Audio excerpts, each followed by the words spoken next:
Good morning, everyone, and welcome to the second webinar on the 7th benchmarking report on quality of electricity and gas supply. My name is Veli-Pekka Saajo. I'm chairing the distribution systems working group within the Council of European Energy Regulators. We are having our second webinar today, and we had the first one already, but this is just to make sure that you will all get the message which we've been flagging in our flagship report, in which we are referring to the quality of supply in energy and gas. Of course, with this report, we are committed to promoting well-functioning and competitive energy markets in Europe and ensuring the consumer receive fair prices and wide choice of suppliers and best quality of supply as well.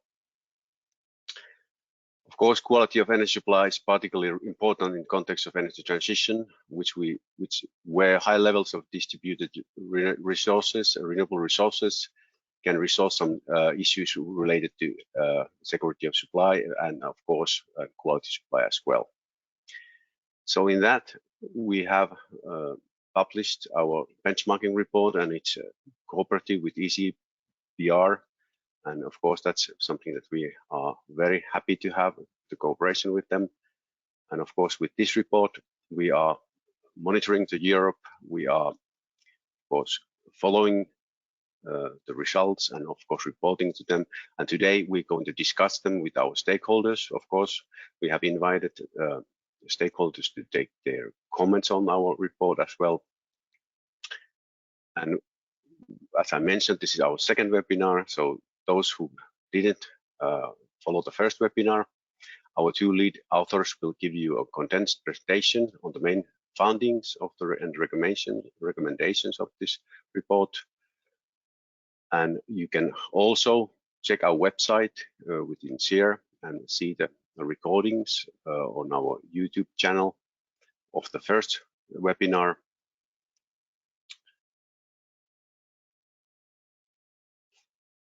And of course, our stakeholders, which we have invited, are SEDEC, EU DSO entity, and NSOE. I very welcome them to take a part in our webinar and take their views and give our feedback to our report as well.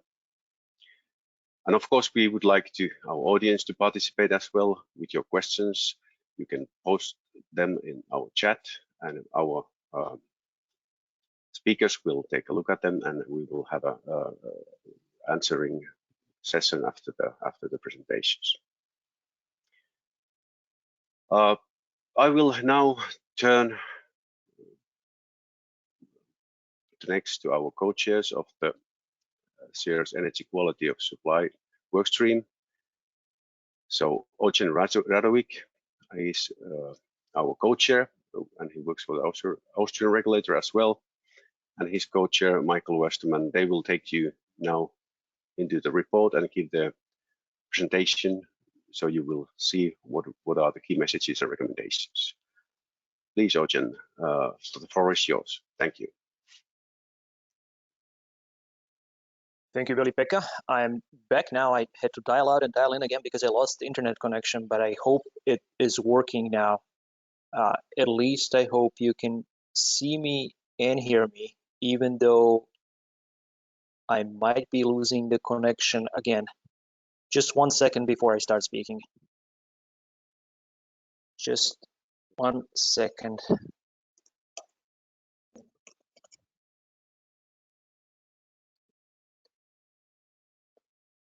I cannot see anyone, and I see myself, and I don't know if you can see and hear me. That is the problem. So I don't know if I should continue talking.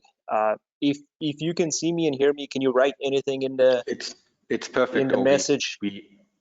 It's perfect. Okay, good. I thought I lost the connection again. Good. I'll start talking now.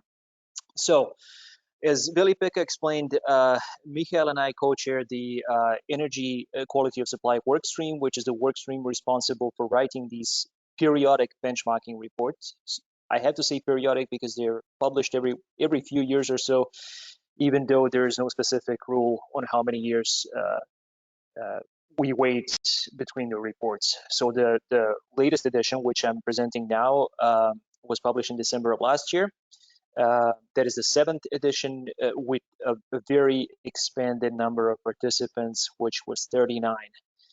Compared to the first edition of the report from 2001, only 6 countries participated. If you can see the map of Europe on the slides, it's electricity on top. All of the countries in blue are participants, and the countries in yellow are countries that also participated in a different way. We had a different shortened questionnaire for them and answers from them to provide an overview about MEDREG, non-European MEDREG countries. The same goes for gas. On the bottom, blue are the participants in the main body of the report, and yellow, which is only Turkey for gas, is also in the annex.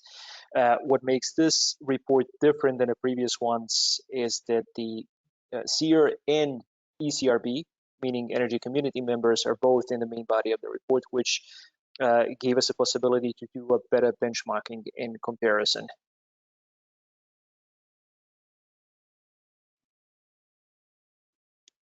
That was already explained. I'm going to try to go over this very quickly because, as Veli-Pekka said, we already had a webinar in February with detailed explanations. So today we're doing a shortened version. There are 6 chapters in the report, 3 for electricity, 3 for gas. We are going to split it the same way as the last time. I'm going to present electricity and my colleague Michael will do gas.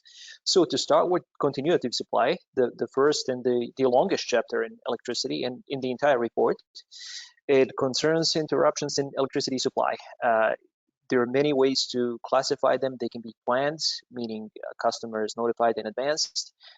They can be unplanned, they can be long or short. What that means depends on a country. Most of the time, the limit is 3 minutes, so longer than 3 minutes would mean long interruption. There are also exceptions to that. There are countries where there is no specific definition or distinction between long and short. I believe in the Netherlands, everything longer than 5 seconds is counted as an interruption, and in Denmark, it's anything longer than 1 minute, but there's no distinction between long and short. In Georgia, it is 5 minutes, I believe, between long and short, and in Albania, it's 10. Something like that. It's in one of the tables. And then I think another very important classification is whether they are with or without exceptional events. If you really wanted to do a decent comparison, you would have to subtract the exceptional events from the indicators, but that, well, you get a different problem then, because what classifies as an exceptional event is different in every country, which is one of the recommendations we have in the report, trying to somehow harmonize the definitions. As I mentioned, there are indicators used to quantify interruptions. There are many, but the 2 most commonly used, and also the 2 most commonly used in this report, are CEER, which means minutes per customer per year, and CEIFI, which is interruptions per customer per year. CEIFI does not have to be a whole number, even though it's the number of interruptions. You still have to divide by the number of affected customers, which means it does not have to be. It can also be a number with plenty of decimal points and not a whole number. These are shortened slides compared to the last presentation. As I said, we don't have enough time today. We're mostly going to focus on questions and answers. The main findings are that there are vast differences in the types of interruptions monitored and indicators used. Not every country uses, well, some indicators are the same, but some are different. There's also different ways of how to calculate those indicators and what voltage levels to include. In some countries, all voltage levels are included. There are countries where only medium voltage is included. Austria would be one of those. And that also makes comparison more difficult. So we do this for benchmarking, and benchmarking is good, but everyone who does that should be very careful and keep in mind that there are vast differences. Interruptions originating on high and medium voltage, and again, those do not always have the same definition in every country, but there's a table with those. Interruptions originating on those are monitored in all countries where those voltage levels are defined. By that I mean that there's 2 countries in Europe, Slovakia and Great Britain, where medium voltage is not defined, but the rest monitor interruptions on medium voltage, and all countries monitor interruptions on high voltage, but not low voltage or extra high voltage. There are countries that do not do that. Unplanned interruptions are monitored in every responding country, regardless of whether there's obligations to monitor them or not. Planned are not. And monitoring and mostly the published indicators, in most cases, not all cases, but most cases have to do with long interruptions. And as I said at the beginning, in most countries, that means 3 minutes or longer. If we look at the results of analysis, we analyzed a period between 2010 and 2018. If anyone missed the last presentation, the last webinar, we explained that we started working on a questionnaire and collecting data in 2019, and we're going to write a report in 2020, but then the pandemic started and we never had any physical meetings since then, which made our work more difficult. So after hefty delays, we published in December of 2022, but that is the reason why we only have data up to and including 2018, but there's also plans to publish an update, hopefully in a few years, with indicator values after 2019. In any case, between 2010 and 2018, unplanned CEER, excluding exceptional events, again, that means minutes per customer a year, range from 9 to nearly 5,000, and unplanned CEER, which is the number of interruptions per customer, from 0.2 to about 55. So that means that there are a lot of differences. As expected, we are comparing, well, nearly the entire continent. So every country is different. Every country has different experiences and has different grids. So as expected, there are many differences. With planned interruptions, it is similar, 0.23 to over 5,000 minutes for CEER, and well, seemingly 0.0, which is not true. We only have 2 decimal points here. It is 0.0015 for Portugal in 2018, to about 45 interruptions per customer. There are incentives, well, I guess there are incentives for every subject we're going to cover today, but I'm going to talk about incentives for continuity of supply now. That the goal of them is to improve, or at the very least maintain, the good levels of continuity of supply. Incentives or system level incentives are used in 19 responding countries, mostly in distribution grid, but there are also countries that use incentives in transmission. Most countries use a combination of rewards and penalties. There are countries that only use penalties, but no country reported only using rewards. There is also individual compensation on a customer level. 2/3 of the countries apply that. And that means that a customer would be entitled to get a compensation if a single interruption is too long, longer than a specified limit, or if the yearly duration of interruptions is, again, over a specified limit, or if a yearly number of interruptions exceeds that limit. And that compensation can be automatic or on customer request. 14 countries do that automatically. The recommendations from this chapter, as I said at the beginning, there are differences in the way the indicators are calculated and the voltage levels included. So we recommend including all voltage levels in interruption statistics and not just some. We also recommend harmonizing the methodology to calculate these indicators. There could be different weighting methods between different countries. There definitely are different aggregation rules for subsequent short interruptions. We know that because we did an analysis in 2019. So our recommendations would be to harmonize those. As I mentioned before, there are different definitions of exceptional events in every single country.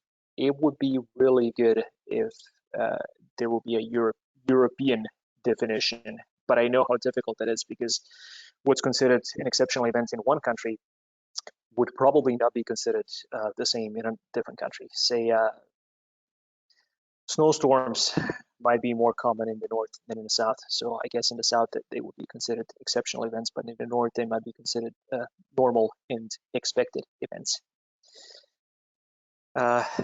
Harmonization would allow us as writers and you, all of you as readers, to compare the countries in a more meaningful and reliable way. So that is the most important recommendation. After that, the incentive schemes are also important. If economically viable, they should be applied both in distribution and transmission.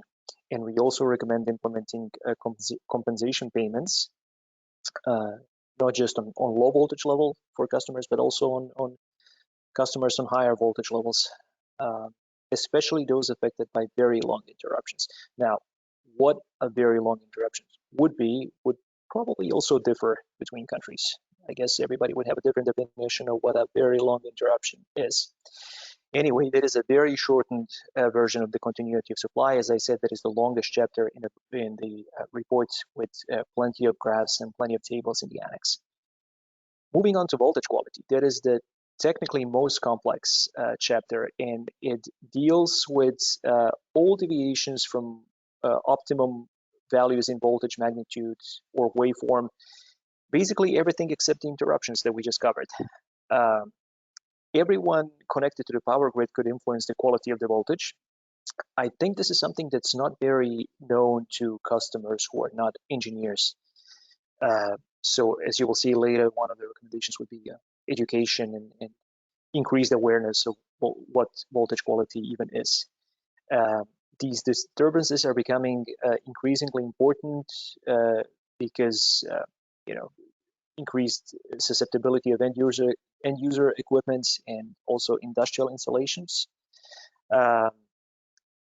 What is meant by disturbances? They could be dips due to shortcuts, for example. They could be swells or flicker or harmonic voltages. Total harmonic distortion also, which considers all of the harmonics between the second and the 40th. Supply voltage variations, which is probably the only thing that might interest a non-engineer customer, which is how many volts you get from a socket at home. It is not always 230. And we expect the need for proper regulation of voltage quality to increase with distributed generation. I know that there's plenty of countries around Europe that have drastically increased their photovoltaic devices, and that also has an effect on voltage quality. And I do not expect it to stop in the future. It is probably going to keep increasing in the next years, or maybe even decades. Regulation of voltage quality would include setting standards and minimum requirements, and implementing rewards and penalties, and publishing and setting obligations. Just a quick overview. I assume that most people listening today are familiar with EN 5160. Just in case anyone isn't, that is a European standard that gives an overview of all voltage quality disturbances and sets limits for many of them. All of the responding countries in this report said that they use EN 5160 standard for voltage quality, and their requirements are either based on it, or they have similar but even stricter rules to have their voltage quality on an even higher level. That is a minority of countries, but some countries did it really. The main findings from this chapter is that voltage quality is monitored in grids of 24 responding countries out of 34 participating in this chapter. The same as in a continuity of supply, the indicators that are monitored differ between them.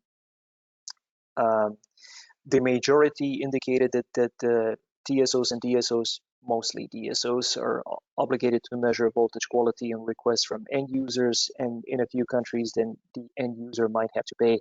But I think in most of the cases it depends on whether there is a voltage quality disturbance. If there is, then the customers would mostly not have to pay, if I'm not mistaken. But if there are no voltage quality disturbances and a customer requests voltage quality measuring, then they would have to pay. How much depends on the country, of course. Most countries indicated that they have requirements for smart meters. I'm no expert smart meters, but I know that some of them allow for monitoring of some voltage quality parameters.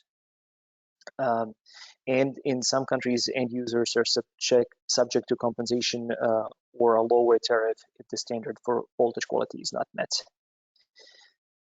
The recommendations from this chapter is, as I said, informing the end users of the voltage quality either on their requests, which I doubt would happen very often, or by publishing the voltage quality monitoring data, maybe on DSO's websites, maybe even on suppliers' websites, even though suppliers don't really have much or anything to do with it, but still most customers deal with suppliers more often than with DSOs. Education and awareness on how voltage quality issues might affect the network and consumers might help reduce these inconveniences in voltage disturbances. Distributed generation and increased smart meter penetration is something that is going to continue and not going to change in the next years. So we recommend performing more investigations into the use of smart meters for monitoring of at least some aspects of voltage quality, if not all. And finally, further investigate how voltage quality is influenced by distributed generation and presumers. And again, we expect the number of them to increase. It has been increasing drastically, and it will continue to increase in the next years. Finally, the final electricity chapter. Commercial quality is a non-technical chapter. It deals with transactions between companies and customers. By company, we mean either DSOs and TSOs or even suppliers, but suppliers are not regulated. So even though we have a table in the report explaining certain rules for suppliers, we decided to mostly focus on DSOs in this chapter of the report. It has to do with the speed and accuracy with which customer requests are handled. Those commercial transactions can be divided into two groups: pre-contract, meaning you are not a customer yet and you call your DSO and you ask them about being connected to the network, or transactions during the contract period, such as billing and payments, and most of all, responses to customer complaints, which I think is the most relevant topic. I explained this in February. I am going to repeat it. There's a difference between indicators and standards. The graphic that you see on the screen is hopefully clear on what they mean. In this case, an indicator would be a number of responses within 2 working days compared to the total number of responses. That would be an indicator, and that is something that can be compared among countries. And on the right would be a standard, which does not necessarily have to be set, but could be set. And in this case, the standard prescribes that at least 90% of the responses should be within 2 working days. So the NRAs can define standards or define indicators without standards.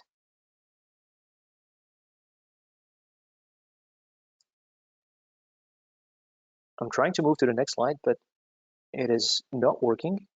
It is now. And now I skip one.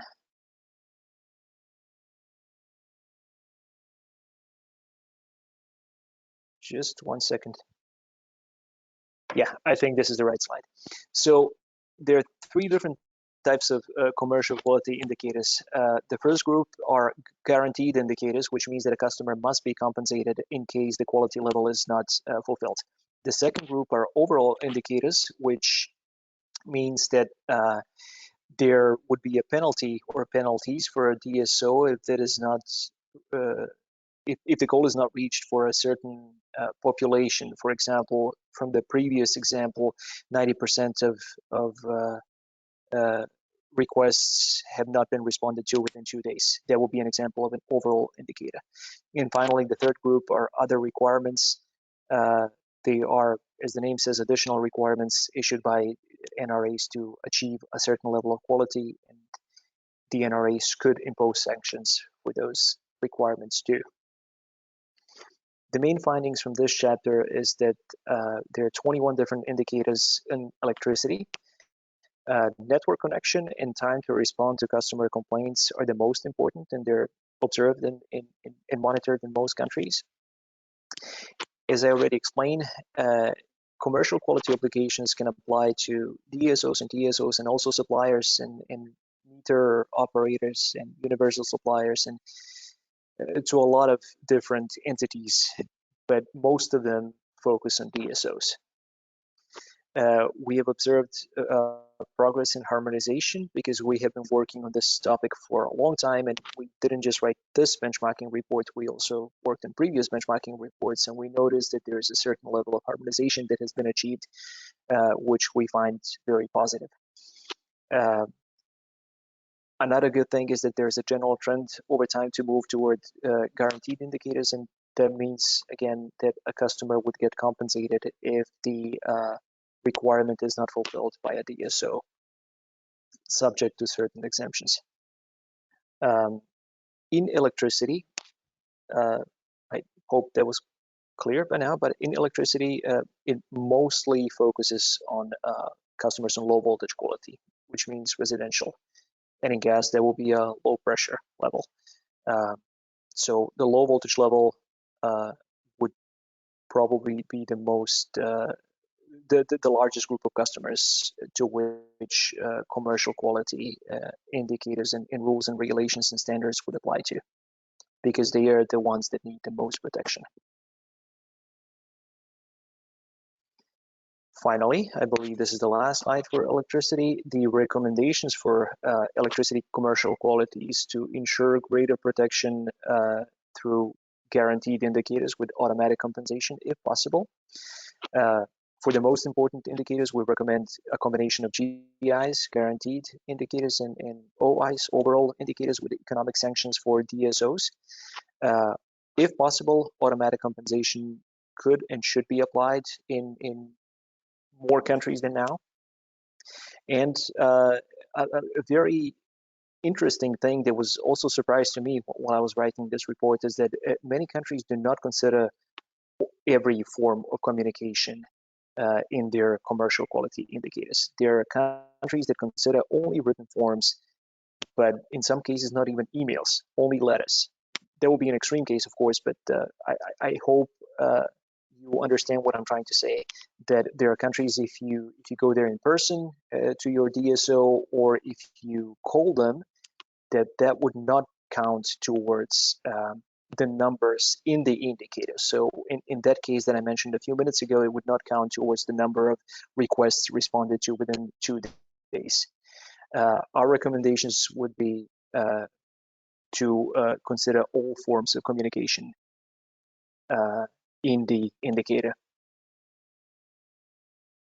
which is phone, as I said, email, and also personal communication in the customer center. I'm now getting a message that I might be having problems with internet. I hope this is not true. I hope you can still see me and hear me. I believe I'm done with electricity. My colleague Michael will take over now and present gas.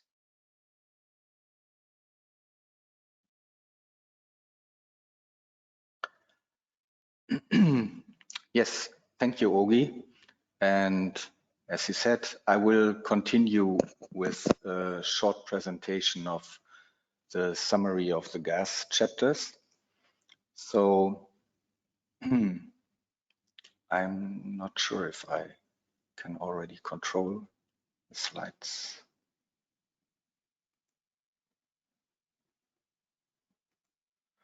Yeah. So I'm starting with the gas technical operational quality chapter, and it's a bit a different name of the chapter, but a huge part of that chapter deals with the continuity of supply as well. So in general, we can say that there is not a huge difference between the quality of supply regulation in gas and electricity, but we have to be aware that the characteristics of gas as a commodity in this topic is quite different, because as a natural source, the quality and the composition of gas is quite important for all participants, like network operators, producers, and consumers as well. The technical safety is of much higher importance in the gas networks because it could cost severe damages if there's an interruption. And because of that and all the the actions of the network operators and all the participants, interruptions in gas are less common than those in electricity. But if they occur, they sometimes tend to last longer than in electricity.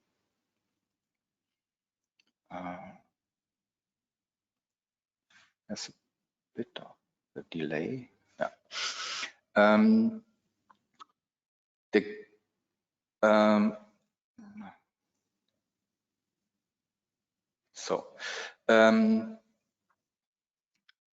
The indicators used for continuity of supply and technical safety vary across the participating countries. We have a wide or huge availability of information about that topic, but the level of detail is quite different across countries. So as I mentioned before, technical safety is quite important. So many of the indicators used describe the technical quality and the safety of the network, like leaks or damages or that kind of.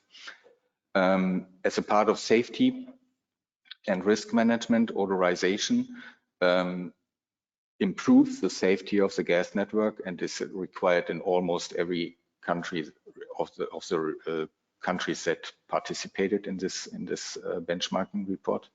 So in 28 countries, the DSO have at least some obligation regarding authorization, which is a huge share.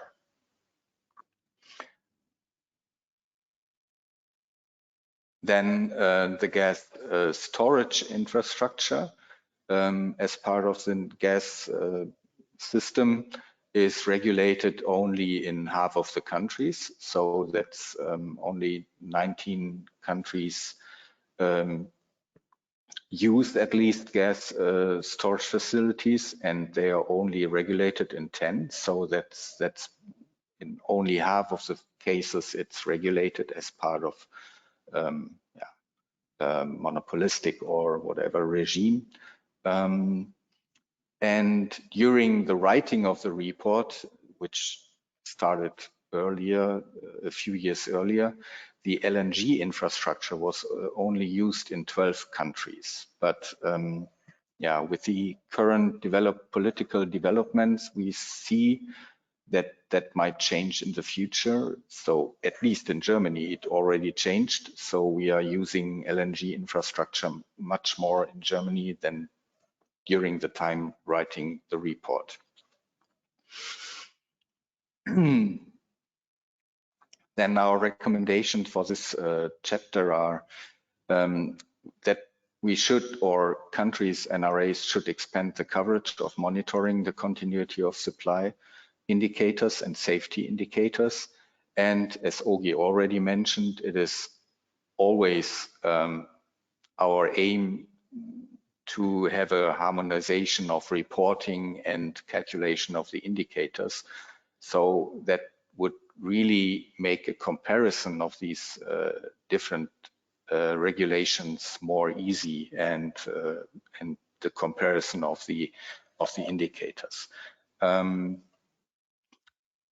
I can imagine that we might discuss that as well, or that there might be a question on that, but it should not be the effect should not be underestimated of a lack of harmonization, at least in the calculation.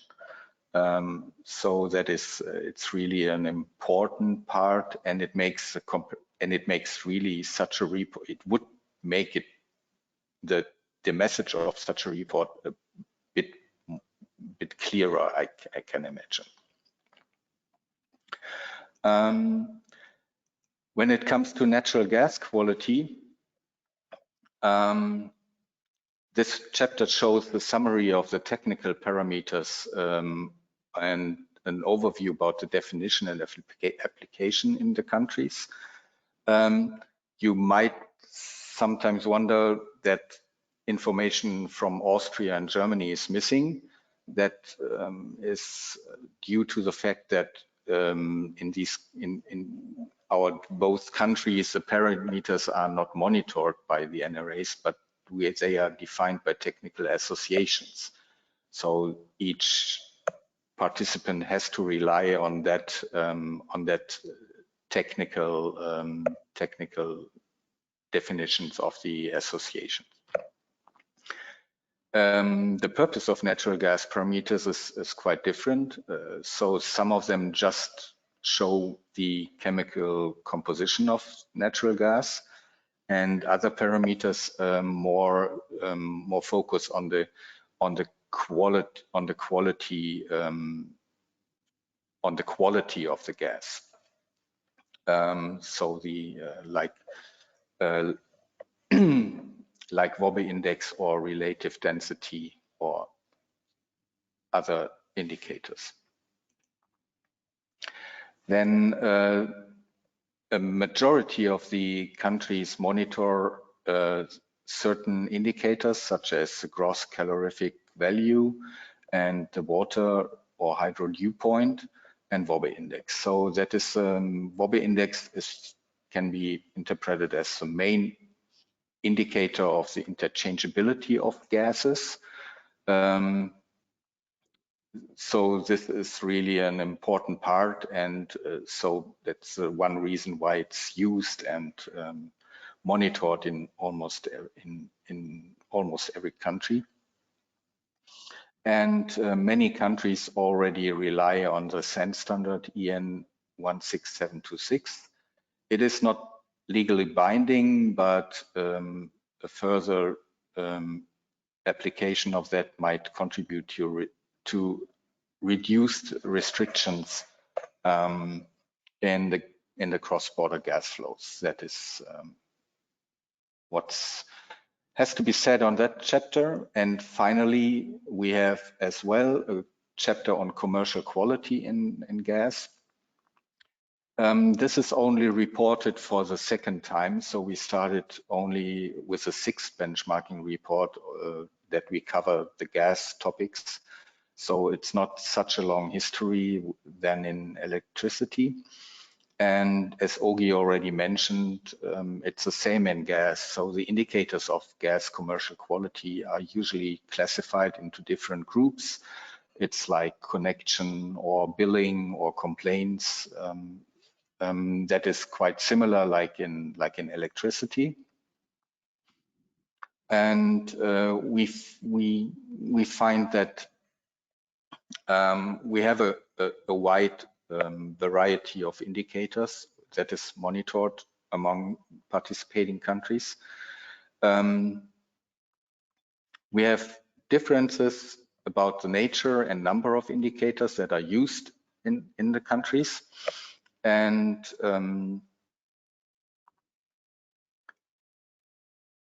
yeah, it is like in some countries,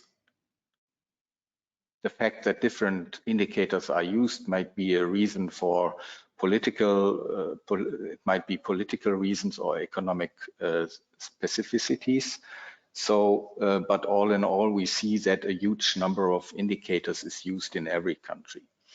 The commercial quality requirements are dependent, like in electricity, on the type of customer, on the pressure levels, in gas as well, like in electricity for the voltage levels, and on the company involved, or is it a customer or a company?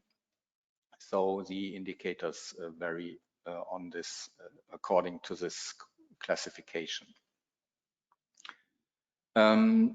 We see that NRAs focus mainly on the service provided to customers, which is identical to the electricity section as well. And so the commercial quality indicators mainly focus on the relationship of DSO and customers. And we can see as a trend or as a repetition of our observation for the second time that there is a trend to use guaranteed indicators for which customers must receive a compensation. But there are variations in terms of what compensations are paid and how they are paid, like automatically or if the customer has to request a compensation. And finally, our recommendation would be, of course, or it's not a surprise, that we urge or recommend to have a regular review of national regulations and indicators, and of course that we pursue a further harmonization of the indicators. As I mentioned before, it makes comparison and the reliability of comparison much easier. And as well as a recommendation we have in electricity as well, the NRAs should monitor all indicators in all form of communication. Like it should be not only paid to the speed of maybe communication between DSO and customer, but also an indicator should rely on the thoroughness and usefulness of a response of a network operator. So that would be a big part and a big progress in our opinion. And yeah, so that was a really short and brief overview about topics in gas. The longer version was done in February, and you can always download and read the report, of course, but that's it for me so far.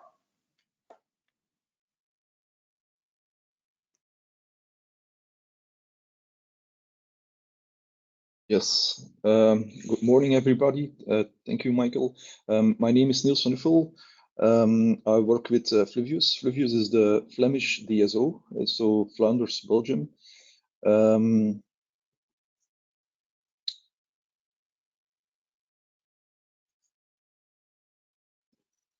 I'm just waiting for the control. Yes, perfect. Okay, thank you very much.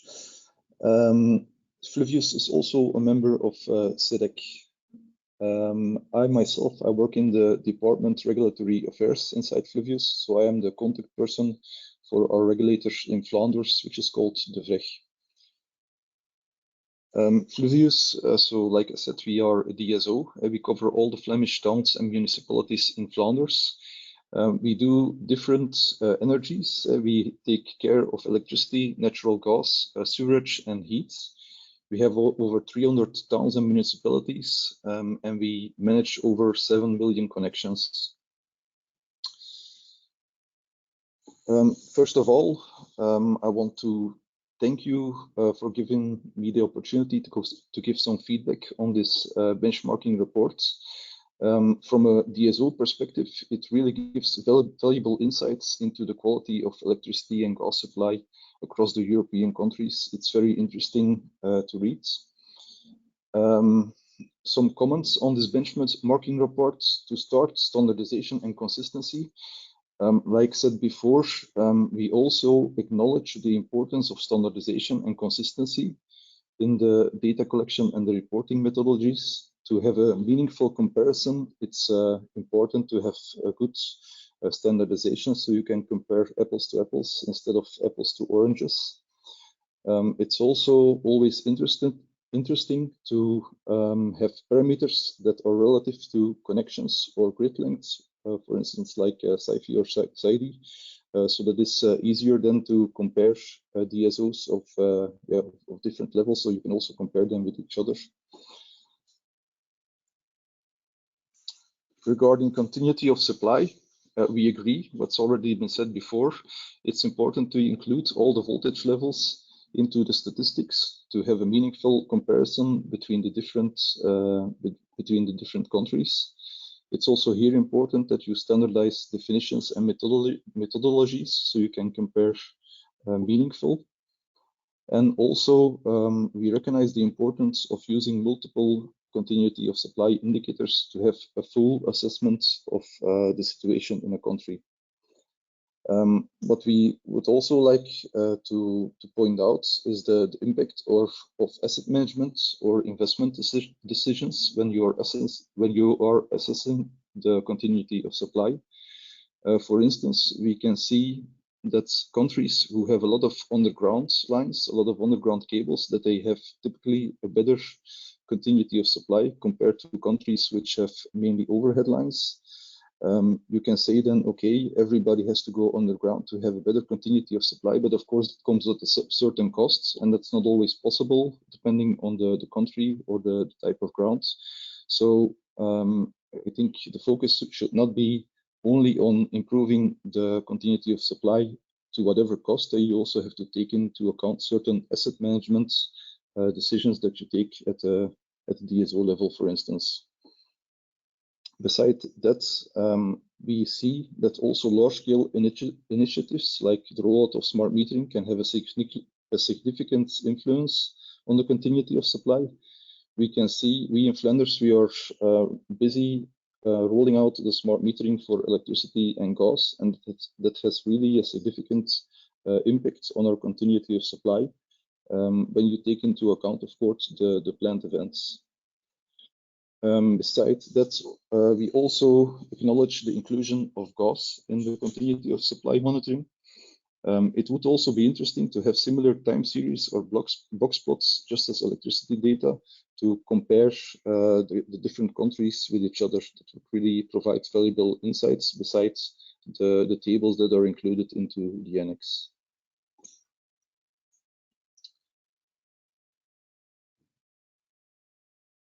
Regarding the voltage quality and smart metering, we endorse the emphasis from the report on monitoring the voltage quality and the smart metering. It's really important, and we can also see with ourselves in Flanders that the smart meters can offer valuable data regarding voltage quality management and also can enhance the customer satisfaction. We are busy with the rollouts, as I said before, and we have the commitment from Fluvius to explore further all the possibilities from smart metering in the near future. Regarding the gas supply safety, it's indeed very important to have gas supply safety, and also the gas authorization is very important. We also have that in Flanders, so we recognize the statement that is made in the reports there. Regarding the natural gas quality, it is indeed very important to monitor and maintain the natural gas quality, but I would also like to highlight that complaints today, at least in Flanders, are really infrequent, so it doesn't happen a lot, but it's really interesting to also monitor that, of course. Commercial quality. We think the customer is very important, of course, and we are dedicated in improving the quality of the services from the different customers. We think that a further harmonization of the different parameters could enable more meaningful comparisons between the countries, as stated also before. What I would also like to mention is that we notice a higher awareness of customers due to the energy crisis and the higher prices in the recent years. So probably in the next version of the report, you might see a certain evolution there, because you can see that the customers are really more aware of what is happening around electricity or in general their energy.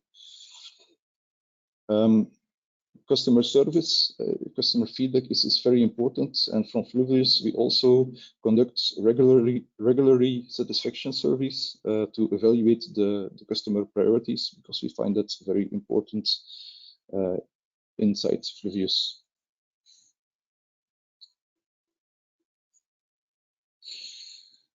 Now we see in the report that there are a lot of recommendations, a lot of insights that could evolve into regulatory changes. That is very important for us as DSO, and we plan to, of course, monitor that more closely the coming years, because that will have a huge impact also on us as DSO.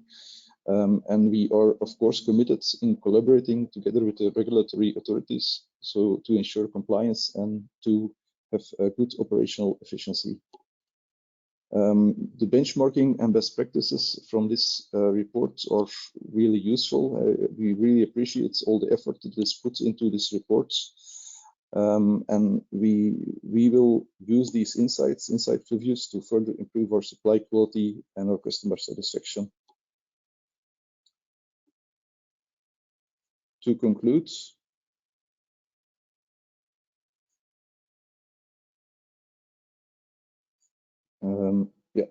to conclude, some final suggestions for the next benchmarking report. Emerging technologies. We think it could be interesting to incorporate a new section on emerging technologies and innovations into the reports that can also have the potential to impact supply quality. I'm thinking about, for instance, flexibility for congestion management, or maybe biomethane into the gas networks that can have an impact on the supply of quality. So that might be interesting to include in the next version of the reports. Secondly, smart metering for gas. So it's very interesting to see how smart metering for electricity is being developed in the different countries across Europe. But we are also busy with the rollout of smart metering of gas in Flanders. So it would also be interesting to see how that happens in other countries, and also how it can be used to enhance the gas supply quality and the customer satisfaction. Environmental impacts. Supply interruptions could have an impact on the environment. Supply quality can contribute to sustainability goals. Maybe further explore that in the next report. And then finally, something more practically, maybe it's worth considering to develop some kind of enhanced reporting format, some kind of web interface, so you can, so the users themselves can make analysis, can slice and dice, and try to gather their insights in an interactive kind of web-based reporting. That was my feedback. I will now give the word to Olivier.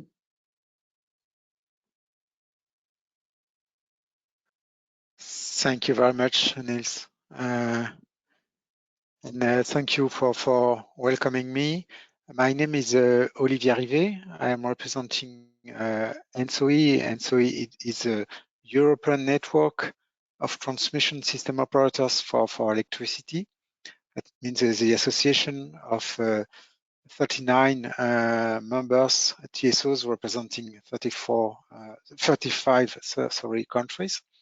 The main goals of this TSO community is to ensure the security of the interconnected power system, and also to develop the European interconnected electricity market. I'm sorry, I don't have any slides. I will make my comments orally. First of all, thank you for welcoming me, and we warmly welcome the report. It's very valuable, providing interesting insights and benchmarking. And we thanks also CER to mention that some efforts has been done leading to a global trend of decrease regarding the duration and the number of interruptions of supplies. As TSO, the continuity of supply is one of our core missions, and it represents probably the most visible results of all our actions as TSO for customers and grid users.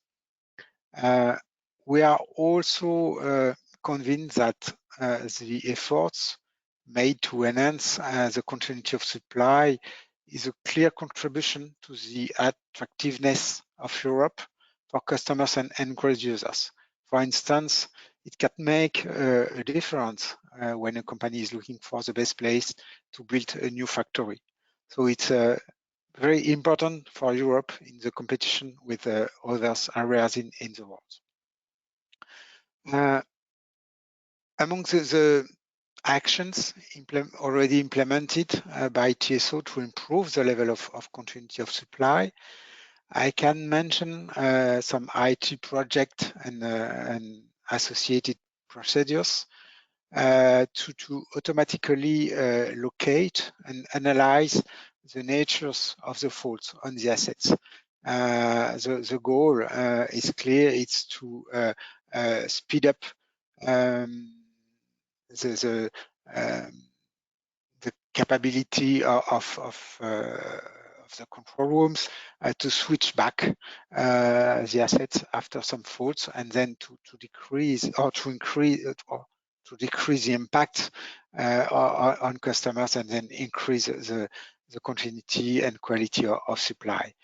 I can also mention some interesting coordinated activities amongst TSO in Europe with the support of what we called regional coordination centers. The operational planning coordination process aiming at coordinating the planned outages for maintenance of cross-border grid elements is really key on these topics, because in the framework of massive investments and work on the assets to prepare and to reach the target of carbon-free system, we are checking and eliminating possible incompatible outages, and it directly allows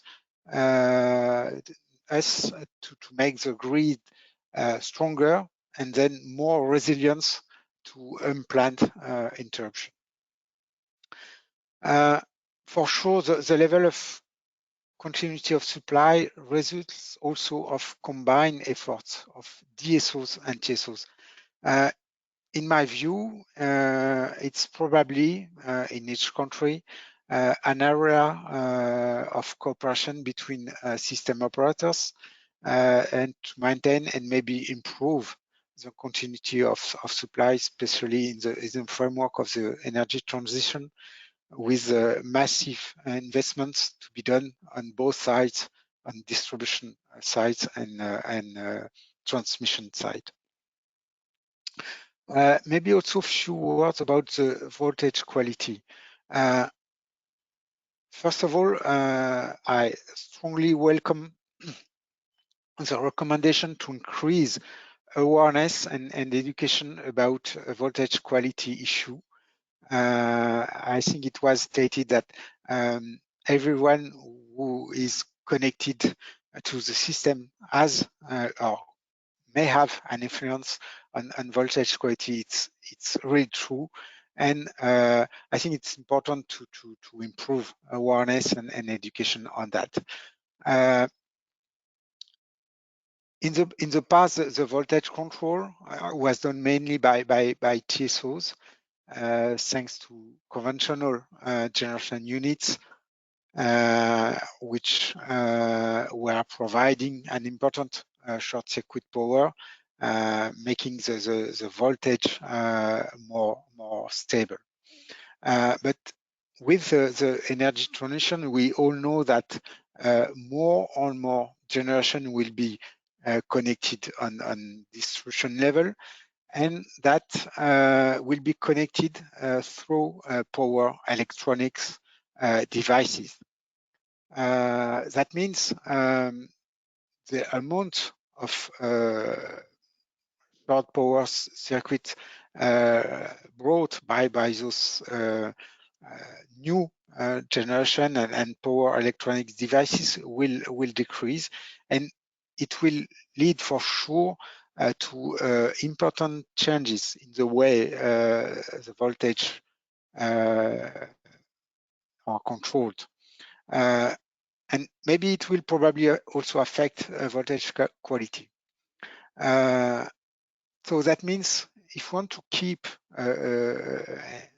maybe increase, but before to keep a good level of voltage quality, some innovative solutions will be needed with the involvement of TSO, DSOs, and also distributed generation and prosumers, and for sure with proper regulatory incentives. Okay, that's all from my side. Try to save maybe some times. Maybe we can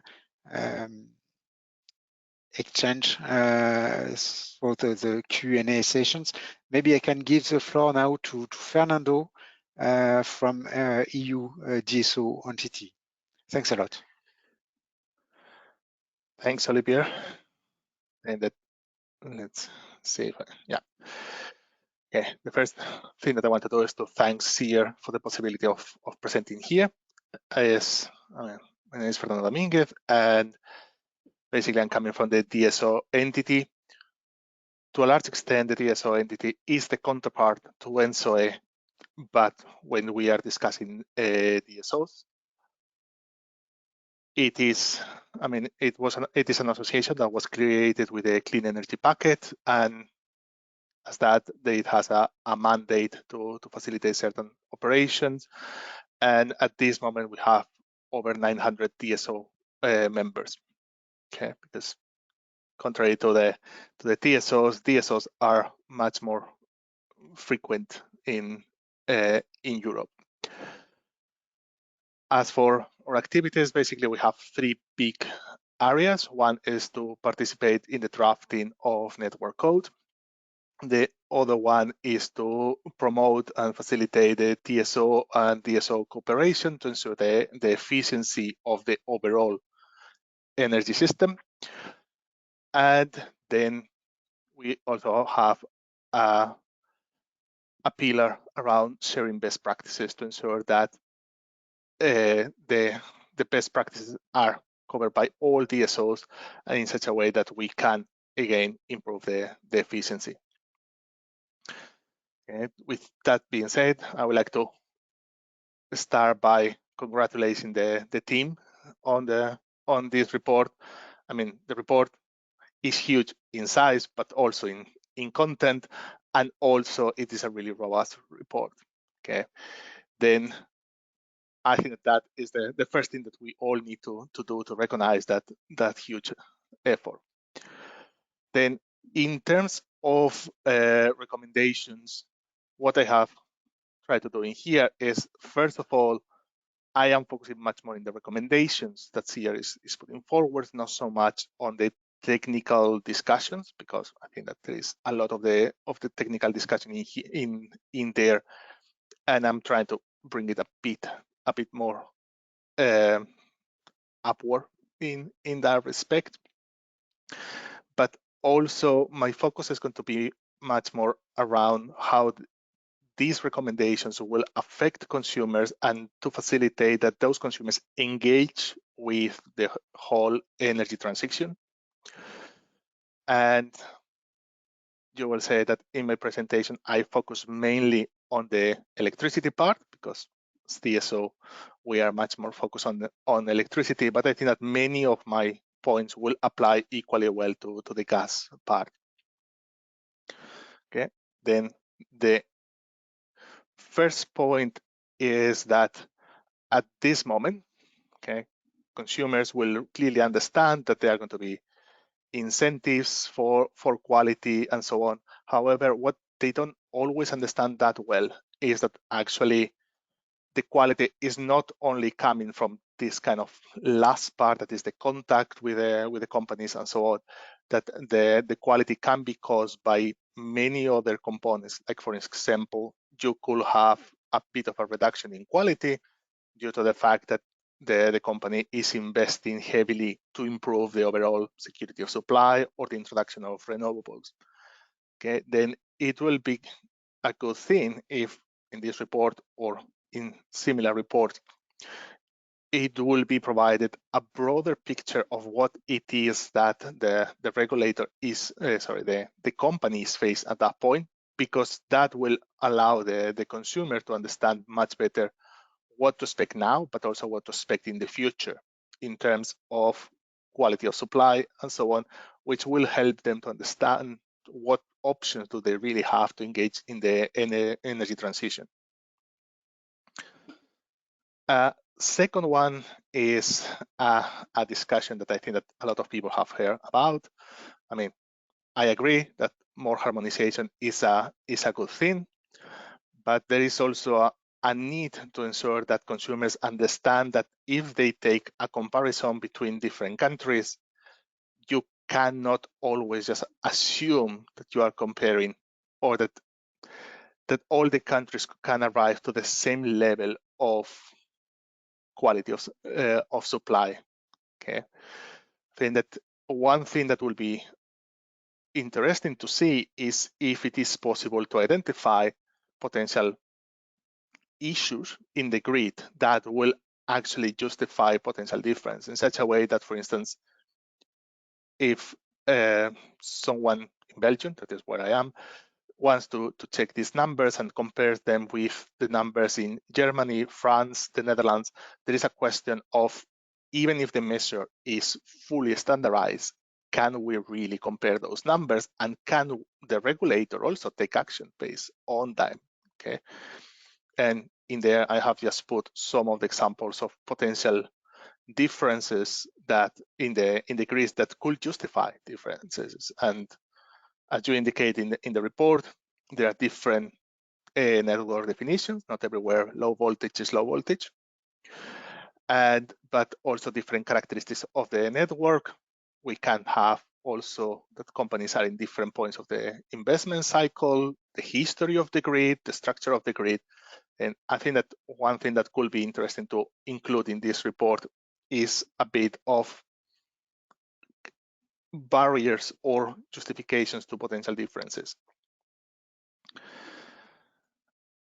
And another thing is that is interesting is that we want to have these new measures, but one thing that it will be helpful to understand also is what is the rationale that different countries have followed to arrive to the current measures that they have, in the sense of there is quite a lot of measures in different countries, and it will be helpful to understand whether this is caused by technical reasons, political reasons, simply awareness, and try to see which one of those ones are still justified, and when we introduce a harmonized system, what is the use of those differences, or how those differences will be considered. Also, because otherwise we have the risk that we have all the old measures plus the harmonized ones, which will end up causing that, first of all, confusion between the consumers, because they will see these different measures and they will have problems understanding what they are. But also from the point of view of the companies, it requires that they provide much more data to the regulator, which always comes at a cost that is finally passed to the consumers. And equally, from the point of view of the incentives, as was indicated before, there is a movement, or there should be a movement towards automatic compensation, and that is good. But if we think in terms of energy transition, it's likely that more and more topics are going to be considered as part of the quality that the consumer receives. And as such, we are going to have more of these automatic payments. That is going to come at the cost, I mean, not only a financial cost of the payment in itself, which is fair enough, but it will come as more complex systems to manage those payments. And from the point of view of the consumer, if they actually have to ask for them, it's going to be even more complex. Then one question in here is whether we could consider more kind of in the round these issues, instead of having direct payments, that we have combined payments that go through the price control. And in here, I'm much more meaning a combination of overall indicators than just to have one payment for each one of the indicators. Okay, and a final point is around education. I mean, the report identifies that more education is needed in the areas of voltage, and that also when we are considering consumer quality, the focus is pretty much on the relationship between DSOs and consumers. And I think that in here, I will actually advocate for a broader conclusion, that is that education is not only needed on voltage control, okay, and on voltage issues, which is certainly the case, but I think that as consumers become much more into prosumers that will have a much more active role, they will need to understand what are the limitations that the grid offers them and what is the reason for those limitations, but also what are the effects that they can have on the functioning of the grid. For example, if everyone decides to charge the electric vehicle at the same time, what will that mean for voltage in the grid? Okay, and it is with that consumers can take a much more educated decision around engagement. And I think that one thing that will be helpful is that there are already some of the utilities providing that kind of education, and it will be good to start collecting good practices in this area to ensure that we have a broader view. And I think that with that, I give the foot to the stakeholder and the audience for questions.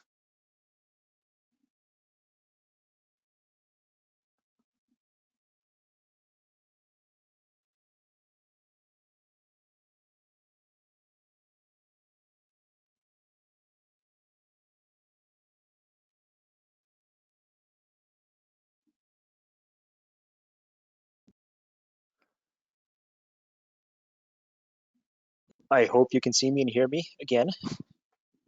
Yes, we can. Good. Well, thank you, all three of you. Thank you for reading the report first, and thank you for providing comments. There's a lot to unpack here, even before I address Olivier's question. I agree with most of the comments. It is definitely possible to improve the report. As you said, it is a 300-page report, and we are a very small team, so it's not easy to do that. We dealt with well, inadequate resources, let's phrase it that way. We just didn't have enough people to work on this, and we were under time pressure. But everything you said now, the three of you, I agree. I agree with it. I agree with the expansion in the new topics. Someone mentioned biomethane. That will be interesting to look into if we can get support for the next benchmarking report, and if we can get more people to help us write it. I believe there was a comment on why there's no graphic representation of gas interruptions. It was actually the idea to do that. We wanted to do it, but we just ran out of time. So not this time. We did not do it this time, but we'll do it in the next report. Now to Olivier's question, I'm just jumping back on board now. Would NRAs consider to adapt the incentives about quality of electricity to foster and encourage innovative solutions from DSO and DSO to prepare the future carbon-free system? For instance, decrease penalties or mix it with some other criteria related to the preparation of the future carbon-free system. That is a long question.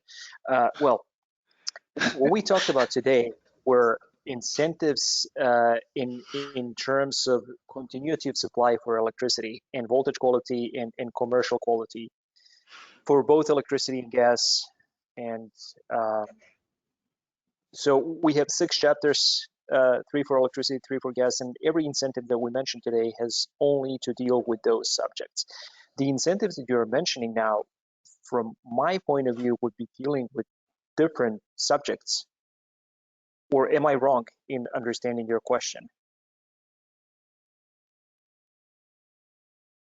No, you are right.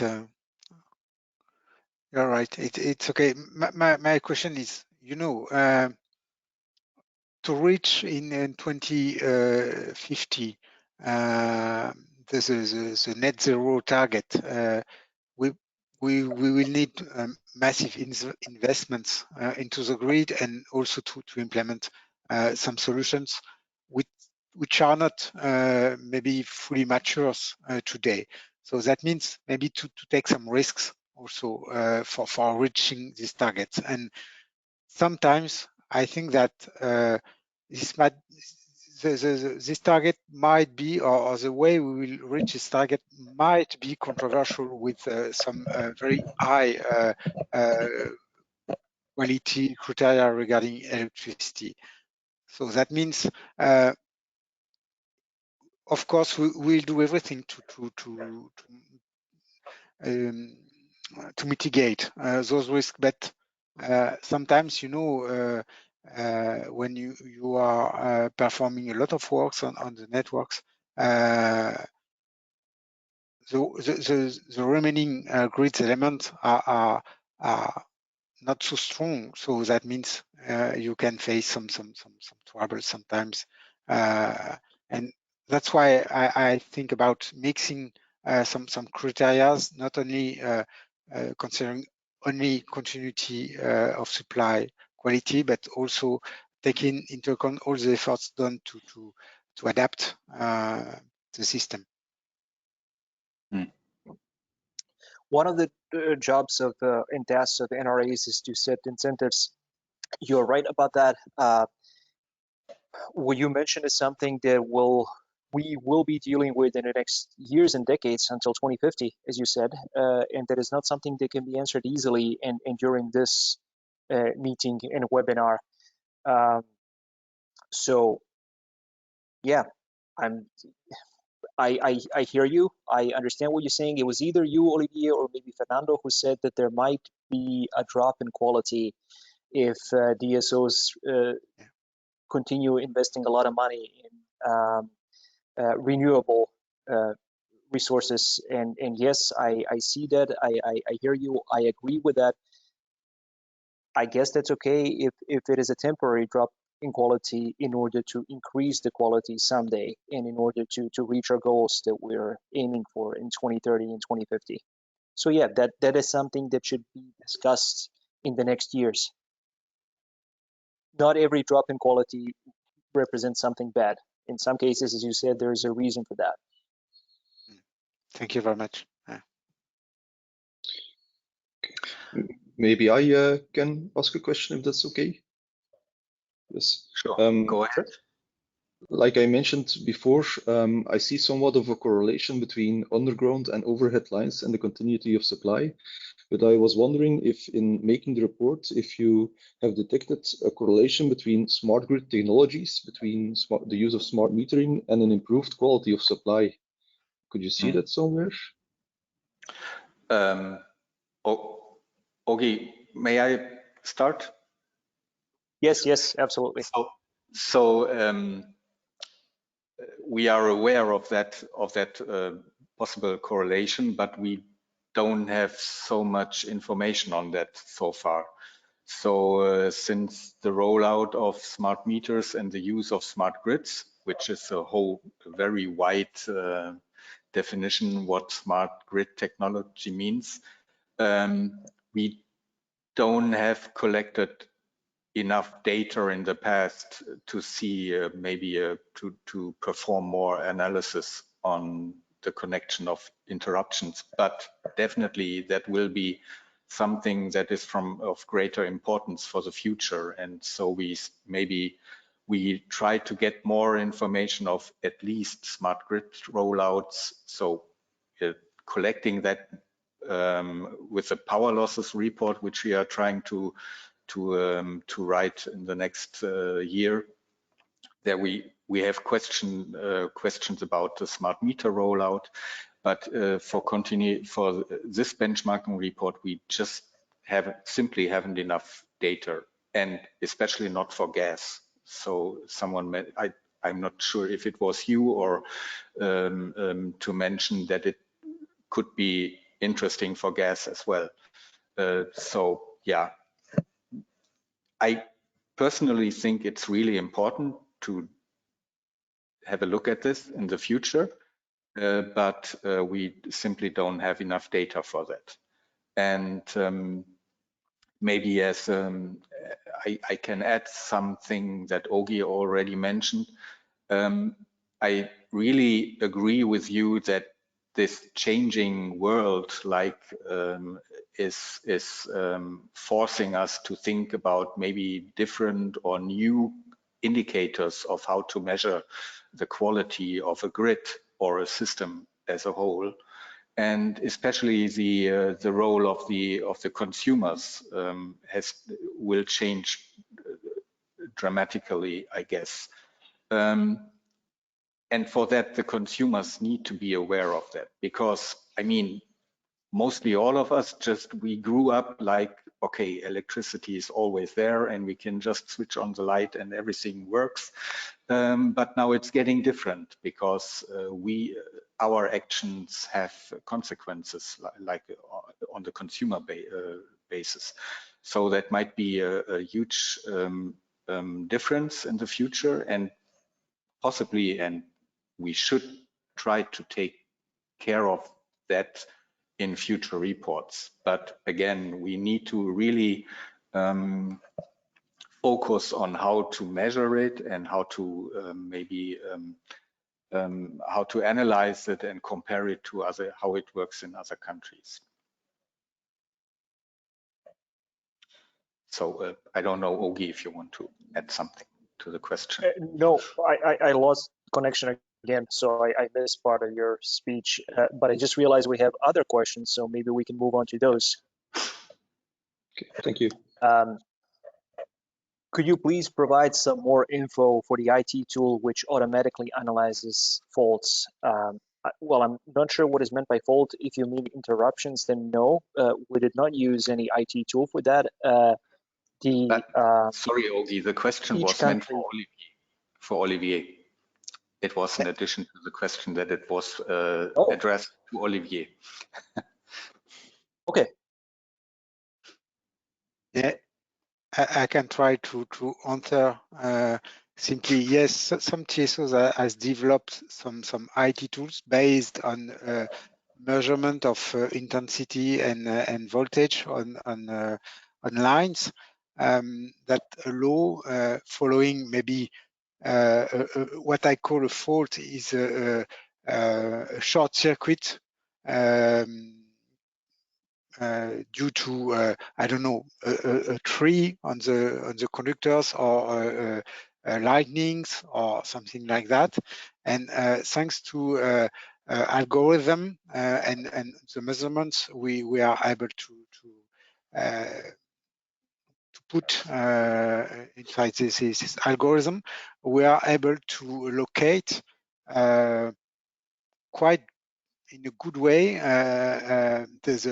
where the fault happened, and also to analyze if it's a short circuit between a conductor and the ground, or between two conductors, and then it's really helpful to say to the maintenance team, for example, okay, you have to go exactly there because the fault happened on these locations, or to analyze and to say, okay, it's a short circuit between two phases, two conductors. So that means we can switch on back the grid element from the control room. That's this kind of system, and it's really helpful for us. I hope my answer is clear for you.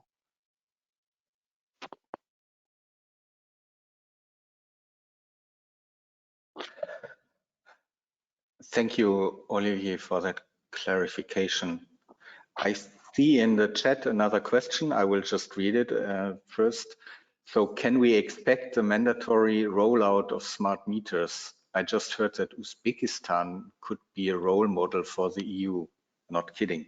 Take a look into that. I just read it. No, we can't. So I have no idea. I don't know if we can expect a mandatory rollout. I think, I mean, it's decision of the, not our part to force NRAs, but I think the awareness of NRAs all over Europe is now much higher, that it makes a lot of use to use those smart technologies to have a better control on their grid, especially with the emerging distributed generation. But if and during what time we can expect a higher rate of rollout, I cannot say something about that.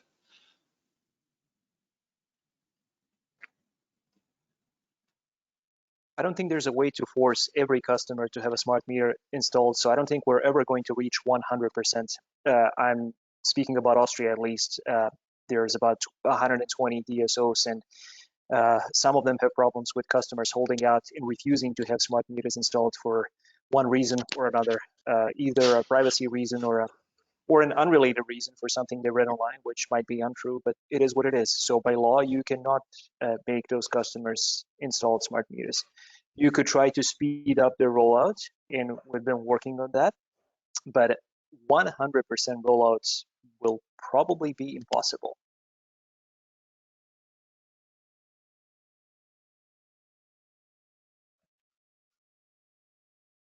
But we'll definitely look into Uzbekistan. Now I'm really curious to see what they're doing.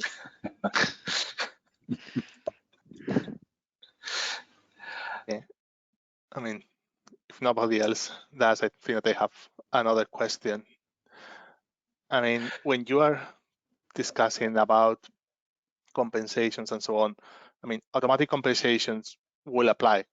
I mean, could never apply to certain options, for instance, number of responses and so on. That is going to always go to some kind of overall indicator. And as you were saying, it is important to ensure that when we are considering those values and benchmarking them, that we have a common definition of what it is included in there or not.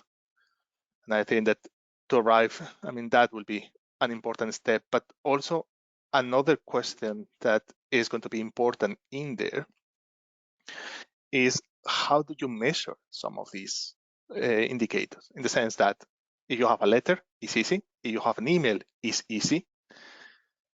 If you have a Twitter, it's beginning to be much more difficult. But also, if we are speaking about things like responses, how do you respond to a Twitter?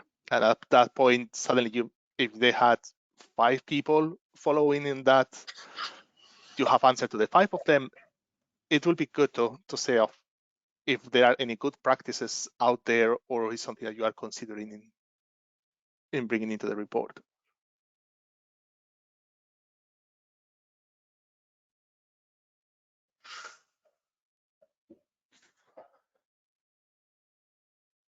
I mean, it's really Miguel, difficult. do you want to take this? I lost connection again. I don't know what's going on with my internet. I try.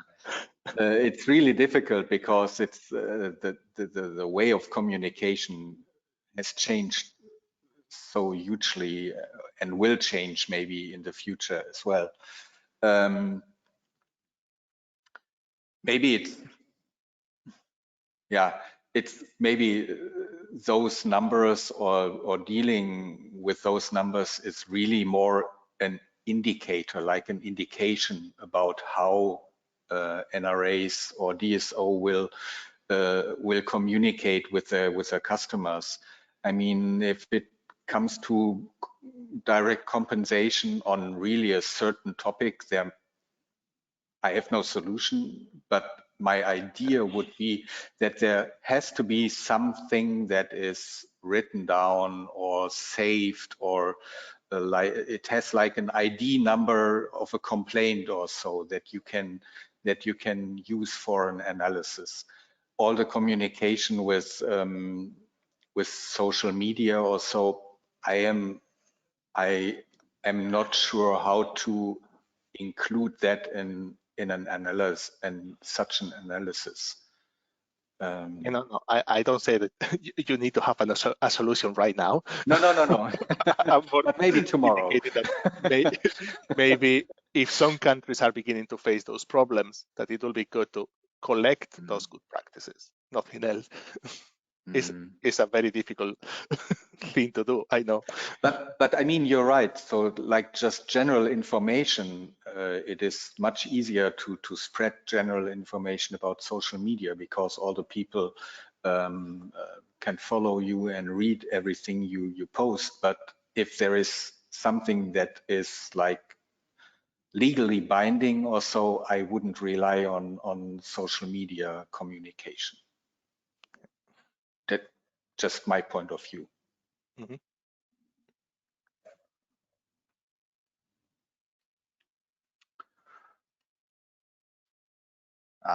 I think Peter gave us a hint where to look up for Uzbekistan.